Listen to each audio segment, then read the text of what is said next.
মারে না, মরে যাইবে। আর বড় হলে মারে না, চুলো ধরি লাইব। ঠিক না বে ঠিক? এই জন্য আপনার সন্তানে আপনি এই শিক্ষা দিবেন যে বাবা রে, আমি বাবা তোরে কষ্ট করে মানুষ করছি। ঠিক না বে ঠিক বলেন?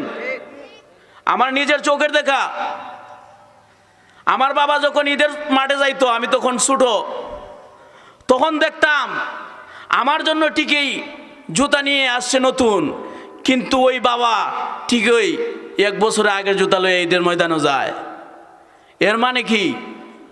এর মানে হলো যে যত রকম বাদ বাবা হোক, যত রকম খারাপ ওই বাবা হোক, সে চায় তার ছেলে মেয়ে যাতে মানুষ হয়, মানুষের মতো মানুষ হয়। জোরে বলুন ঠিক না বে ঠিক? এই জন্য আমাদের বাবাদের উচিত ছেলে মেয়েদেরকে সুন্দর আদর্শ গড়ে তোলা। আপনার 2টা ছেলে, একটা ছেলেকে মঞ্জুর আলী তালুকদার সুনিয়া হাফিজিয়া মাদ্রাসায় দেন, দেখবেন হাফেজ হবে। হাফেজ হলে কি হবে? হাফেজ হলে আপনার আত্মীয় স্বজনের মধ্যে 10 জনকে সুপারিশ করে জান্নাতে লয়ে যাইব। আরো জোরে কোন সুবহানাল্লাহ। তাহলে হাফেজ সাহেব দরকার আছে না নাই? সময় নাই, নাইলে একটা ঘটনা কইলাম না, দেখলেন না কি সম্মান। এই জন্য কোনো মাওলানা, কোনো মুফতি গেলে খবরের ফাঁসি দেয়া, খবরের আযাব মাফ হইতো না।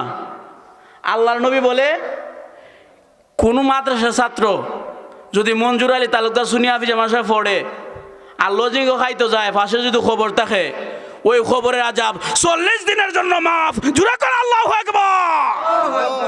আরো জোরে কইতে না ইয়া রাসূলুল্লাহ।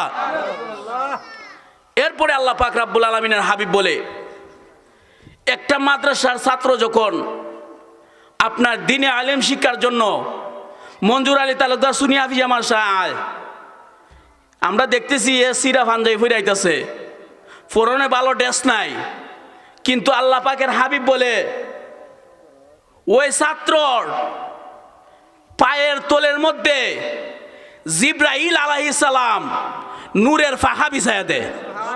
আর জোরে কোন ইয়া রাসূলুল্লাহ, সুবহানাল্লাহ। এত মর্যাদা তলাবুল আলিমের, এত শান, এত মান।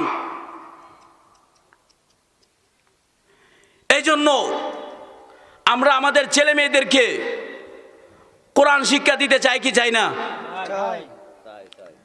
যার ভিতরে কোরআন নাই, এর কলবটা, এর অন্তরটা উজাড়ঘর। এখন বলতে পারেন হুজুর উজাড়ঘর কি? মাস্টার সাহেব, এই হাফিজি মাদ্রাসাটা যখন আমি 1 বছরের জন্য লক করে দিব, তালা মেরে দিব, এখন এটার মধ্যে মাকড়সা বাসা করবে।